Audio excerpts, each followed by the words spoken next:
For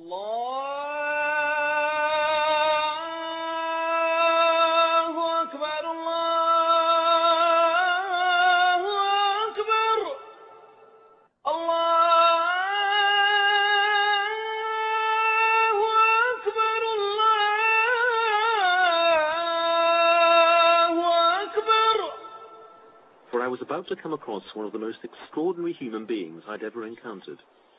A religious convert with true fire in his soul. This is Brooklyn-born Joseph Cohen. 5 years ago, Joseph left his Jewish family in the USA to set up home with his wife in a settlement near the occupied Gaza Strip. Joseph was a fervent and regular visitor to the Wailing Wall, and has conceded in interviews that he would, quote, come most days and knock my head against the wall. One night, Joseph was checking out a religious website. His life was about to change forever. I was in the chat room, and a man came in, and many of the quote-unquote Israelis were finding him offensive. But the truth is, he was speaking the haqq. He was saying truth. And I spoke to this guy the whole night, and I couldn't sidetrack him. You know, as a Jew, you learn to try to be cunning and how to push the people in your direction. I couldn't push this guy anywhere. He was hard as a rock. Is there one overarching idea in Islam that really appealed to you, that actually sealed your conversion? The central idea would be one perfect God that is flawless, and one deen, one religion, a perfect religion for all mankind, not just a special board of directors or their own country club, for everyone. He moved to live in Palestinian East Jerusalem, the start of a dramatic transformation. Joseph became Yusuf el-Khattab. His wife and 4 children all changed their names and their faith. His Jewish family, back in the States, were not exactly bowled over. What are your present state of relations with the family? Talaq, broken. Does that sadden you? Well, Islam forbids me to lie. I'll be honest with you. You might say I'm cold, but actually, no. I grew up like a lock and key child, so it's not like a close-knit family. And yeah, I basically Jewish families, Jewish culture, Brooklyn. You only have one set of parents.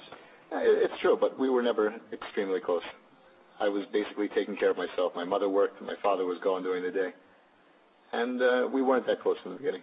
What do you have in faith now that you didn't have before as a Jew? I have true belief.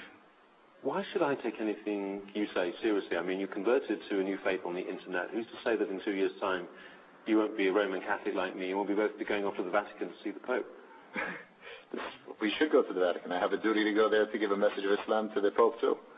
But you have to what would happen to you if you renounced your I would be killed. And this is one of the miracles of Islam. Why should you be killed? Why? Because it's clear in the Quran. There's no belief after disbelief. You can't go in and out. And every Muslim is warned this before they take Shahada. Is this what people say sometimes the only way out of Islam is death?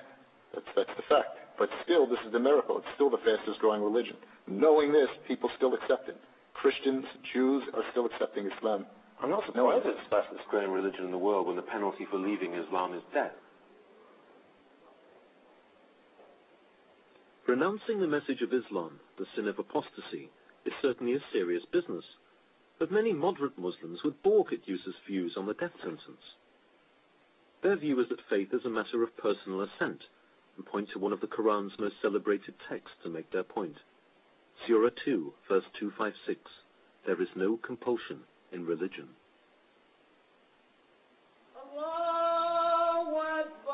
Still, Yusuf's take on apostasy was the first inkling to me that his understanding of Islam was not exactly of the cuddly variety. Yusuf made it clear that he's not a spokesman for his local mosque, but further conversations revealed that his views were very similar to those of a so-called Wahhabi, the kind of hardline political Islamist that one has come to associate with Saudi Arabia. Just before I'd met Yusuf came chilling news. A cafe bombing in Haifa had killed 22 people, a number of whom were Arab Israelis. In the aftermath, it emerged that the bomber had been a young woman from the West Bank town of Jenin, and it made me wonder what Yusuf would make of it. I'm very proud of my sister, what she did last week. And inshallah, we have thousands more that are willing to do the same. Your sister was the my sister in Islam, my sister in faith. And this is the biggest sacrifice that she gave. I mean, I've studied the Quran, I've looked at the hadith, the sayings of Muhammad, and it seems pretty clear to me that women and children are declared as innocent. Isn't restraint more important? Who has more restraint than the Palestinians? I mean, it's almost a joke that somebody like the Jews or the Christians can come to us here and tell the Muslims that you have to have restraint. After being beat up by guard points, after having me called filthy words in front of my kids, after being beat up, after being taken out of my house in the middle of the night in front of my kids, and they tell me to have restraint. Yusuf is blessed with 4 well-behaved and talented kids. I raised again the subject of the Haifa bombing that had resulted in the deaths of several young children. Surely as a father, that would induce some serious second thoughts. But his answer was the most chilling yet. This is really the best blessing for them, because a child that dies before 10 years old goes to Jannah. They're in paradise. It's a blessing to get killed on bus? Allah guides who He wants to Islam. It says very clearly in the Quran that if a Muslim kills another Muslim, that he will not see God, and that in fact he will be condemned to eternal, hellfire. Surely that puts him in a very difficult position in terms of justifying what he's done. That's true, but it's intention. Nobody has the intention to go out and kill Muslims. And that Muslim is a shaheed. Common sense. Who's going to be on that bus? No. And the common sense is it's going to be mostly Jews. That's common sense. Common sense to any Muslim here is that we don't go on buses. We don't go on Egged buses. Except the few that do, the exception. Do you believe in the concept of the innocent civilian in the state of Israel? Absolutely not. There is no innocent civilian. Every one of them goes in the army. Every one of them votes for a government that oppresses. So there is no compromise. We have nothing to offer them. What can we give them? Both he and I claim belief in God, yet it seemed we were living on different theological planets.